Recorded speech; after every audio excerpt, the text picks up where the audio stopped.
ಪ್ರೀತಿಯ ವೀಕ್ಷಕರೇ, ಸಾಕಷ್ಟು ಜನ ಸಣ್ಣ ಆಗಬೇಕು ಅಂತ ಅನ್ಕೋತಾರೆ. ನಮಗೆ ಡಯಟ್ ಮಾಡೋಕ್ಕಾಗಲ್ಲ ರೀ, ವರ್ಕೌಟ್ ಅಂತೂ ಸಾಧ್ಯನೇ ಇಲ್ಲ ಅಂತ ನೆಪ ಹೇಳೋದುಂಟು. ಇನ್ನೂ ಕೆಲವರು ಅವರ ಒಂದು ಜೀವನ ಶೈಲಿಯನ್ನು ಉತ್ತಮವಾಗಿಸ್ಕೊಳ್ಳೋದಕ್ಕೆ ಸಣ್ಣ ಆಗೋದುಂಟು. ಇಲ್ಲೋರ್ವ ನಟಿ ಜೊತೆಗೆ ಫುಡ್ ಬ್ಲಾಗಿಂಗ್ ಮಾಡ್ತಾನೆ 26.5 kg ತೂಕವನ್ನು ಇಳಿಸ್ಕೊಂಡಿದ್ದಾರೆ. ಹೌದು, ನಾನು ಮಾತನಾಡ್ತಿರೋದು ಮಂಗಳಗೌರಿ ಲಕ್ಷ್ಮೀ ಬಾರಮ್ಮ ಧಾರಾವಾಹಿ ಖ್ಯಾತಿಯ ನಟಿ ಕೃತಿ ಬೆಟ್ಟದವರ ಬಗ್ಗೆ. ಈ ಬಗ್ಗೆ ಮಾತನಾಡೋದಕ್ಕೆ ಇವತ್ತು ನಮ್ಮ ಜೊತೆ ಸ್ವತಃ ಕೃತಿ ಬೆಟ್ಟದವರಿದ್ದಾರೆ. ಈ ಬಗ್ಗೆ ಅವ್ರ ಹತ್ರ ಸಾಕಷ್ಟು ವಿಷಯ ಮಾತನಾಡೋಕ್ಕಿದೆ. ನೀವು ನೋಡ್ತಿದ್ದೀರಾ ಏಷ್ಯಾನೆಟ್ ಸುವರ್ಣ ನ್ಯೂಸ್ ಡಿಜಿಟಲ್. ನಾನು ಪದ್ಮಶ್ರೀ ಭಟ್. ಹೇಗಿದ್ದೀರಾ ಮೇಡಮ್? ನಮಸ್ಕಾರ. ನಿಮ್ಮ ಎಲ್ಲ ವೀಕ್ಷಕರಿಗೂ ನನ್ನ ಕಡೆಯಿಂದ ನಮಸ್ಕಾರ. ನಾನು ಸಖತ್ತಾಗಿದ್ದೀನಿ. ಫಸ್ಟೇ ಬಾಂಬ್ ಹಾಕ್ಬಿಟ್ರಲ್ಲ, ಫುಡ್ ಬ್ಲಾಗಿಂಗ್ ಮಾಡ್ತಾನೆ ಸಣ್ಣ ಆಗ್ತೀನಿ ಅಂತ ಎಲ್ಲರೂ ಕೂತ್ಬಿಟ್ಟಿರ್ತಾರೆ. ಹೆಂಗ್ ಮಾಡಿದ್ರು ಇದು ಅಲ್ವಾ, ತಿನ್ಕೊಂಡು ಸಣ್ಣ ಆಗೋದು ಹೆಂಗೆ ಇದು ಅಂತ. ಆ್ಯಕ್ಚುಲಿ ನನಗೂ ಗೊತ್ತಿರಲಿಲ್ಲ.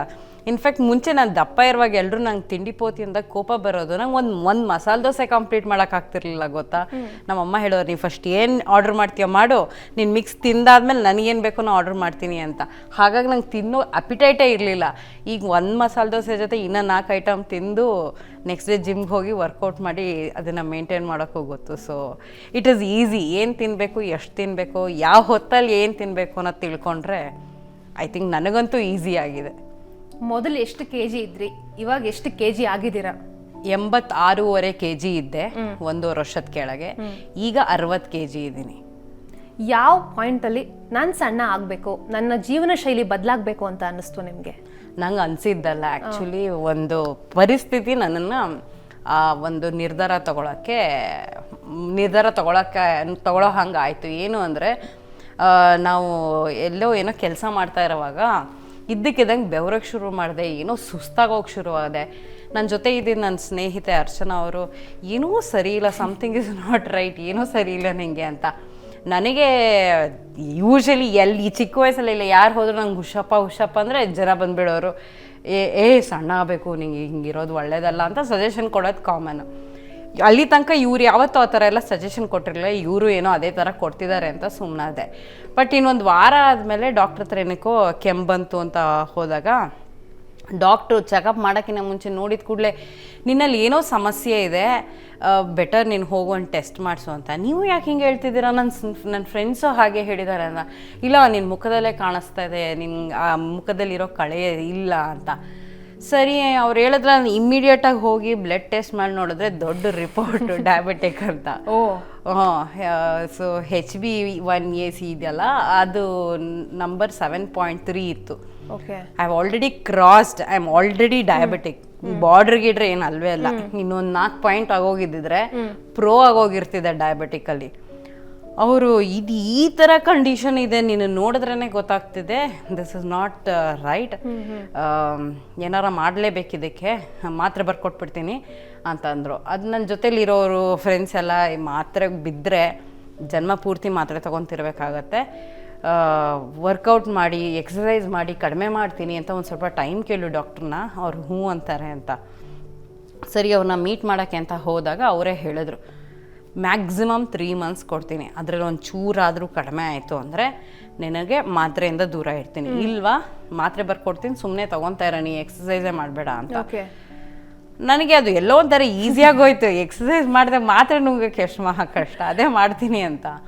ಅದನ್ನು ಮಾಡ್ತೀನಿ ಅಂತ ನಾನು ಫೋನ್ ಮಾಡಿ ಅರ್ಚನಾಗೆ ಹೇಳಿದ್ರೆ ಬಾಯಿಗೆ ಬಂದಂಗೆ ಬೈದರು. ಏನು ಅನ್ಕೊಂಡಿದೆ? ಅರ್ಚನಾ ಯಾರು? ನನ್ನ ತುಂಬ ಆಪ್ತ ಸ್ನೇಹಿತೆ. She is my very very close friend.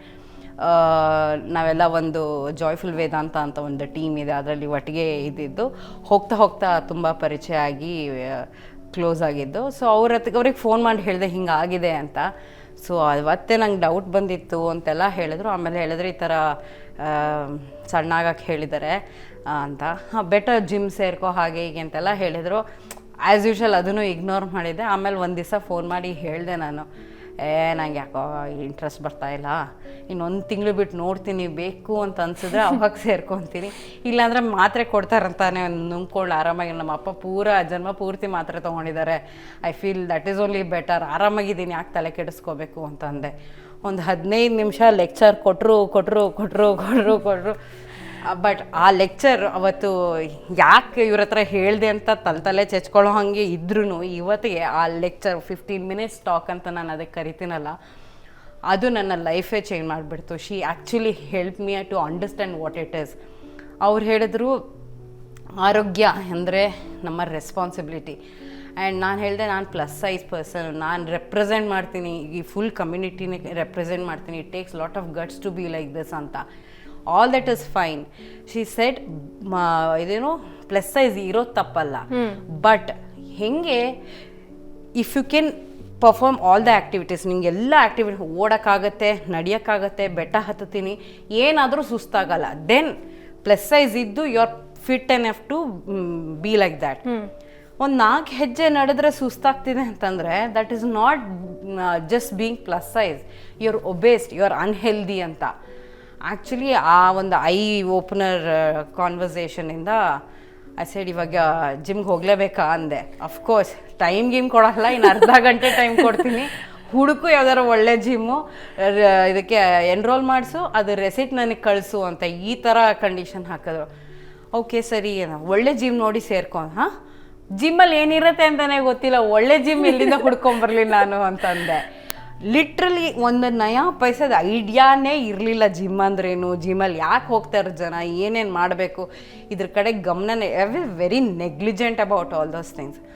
ಆಮೇಲೆ ಅವ್ರು ಹೇಳಿದ್ರು, ಒಂದು 5-6 ಟ್ರೆಡ್ಮಿಲ್ ಇರಬೇಕು, ಒಳ್ಳೆ ವೆಂಟಿಲೇಷನ್ ಇರಬೇಕು, ಲೇಡೀಸ್ ಸೆಕ್ಷನ್ ಅಂತ ಒಂದು ಇರುತ್ತೆ ಡ್ರೆಸ್ ಚೇಂಜ್ಗೆ ಮತ್ತು ರೆಸ್ಟ್ ರೂಮ್ಗೆ, ಆಮೇಲೆ ಡಂಬಲ್ಸ್ ರ್ಯಾಕ್ ಚೆನ್ನಾಗಿರಬೇಕು, ನೀವು ಅಲ್ಲಿ ಹೋಗಿ ವರ್ಕೌಟ್ ಮಾಡಿದ್ರೆ ಆ ಜಾಗ ನಂದು ಅನ್ನೋಷ್ಟು ಚೆನ್ನಾಗಿ ಅನ್ನಿಸ್ಬೇಕು, ಈ ಥರ ನೋಡಿ ಫಸ್ಟ್ ಬೇಸಿಕಲಿ ಫೀಲ್ ಚೆನ್ನಾಗಿ ಅನ್ನಿಸ್ಬೇಕು, ಅದನ್ನು we call it as a good gym ಅಂತ. ಹೋದೆ, ಗಾಡಿ ಹಾಕ್ಕೊಂಡು ಇಡೀ ಉದ್ರಳ್ಳಿ ರೌಂಡ್ ಹೊಡೆದು ಒಂದು 2-3 ಹುಡುಕಿದೆ, ಯಾವುದೂ ಸಮಾಧಾನ ಆಗಲಿಲ್ಲ. ಮತ್ತೆ ಕಾಲ್ ಮಾಡಿದೆ, ರೆಸಿಟ್ ಕಳ್ಸೋಕ್ಕಾಗಿಲ್ಲ, ನಂಗೆ ನೀನು ಒನ್ ಡೇ ಟೈಮ್ ಕೊಡಿ, ನಾನು ಇದನ್ನು ರಿಜಿಸ್ಟರ್ ಮಾಡಿಸ್ಕೊತೀನಿ ಅಂತ. ಆಮೇಲೆ ನಮ್ಮ ಮಂಗಳಗೌರಿ ಮದುವೆ Kavyashree Gowda was going to a gym. ಆ ಜಿಮ್ ಓನರೇ ನಂಬರ್ ಕಳಿಸಿದ್ಲು ಅವಳು. ಸರಿ, ಅವ್ರಿಗೆ ಫೋನ್ ಮಾಡಿ ಅವ್ರ ಹತ್ರ ಹೋಗಿ ಮಾತಾಡಿದಾಗ ನಂಗೆ ಅರ್ಚನಾ ಏನೇನೆಲ್ಲ ಎಕ್ಸ್ಪ್ಲೇನ್ ಮಾಡಿದ್ರಲ್ಲ, ಒಂದು ಜಿಮ್ ಅಂದ್ರೇನು, ಒಂದು ಫೀಮೇಲ್ ಬಾಡಿಗೆ ಹೆಂಗೆ ಟ್ರೈನ್ ಮಾಡ್ತಾರೆ, ಮೇಲ್ ಬಾಡಿಗೆ ಟ್ರೈನ್ ಮಾಡ್ತಾರೆ, ಇಷ್ಟೆಲ್ಲ ಅವರು ಮಾತಾಡಿದ್ರು. ಆವಾಗ ನನಗೆ ನಂಬಿಕೆ ಬಂದು, ಹೋ ಸರಿ ಆಯಿತು ಅಂತ ಹೇಳಿ ದುಡ್ಡು ಕೊಟ್ಟು ಜಾಯ್ನ್ ಆಗಿ ಅವತ್ತಿಂದ ಶುರುವಾಗಿದ್ದದು.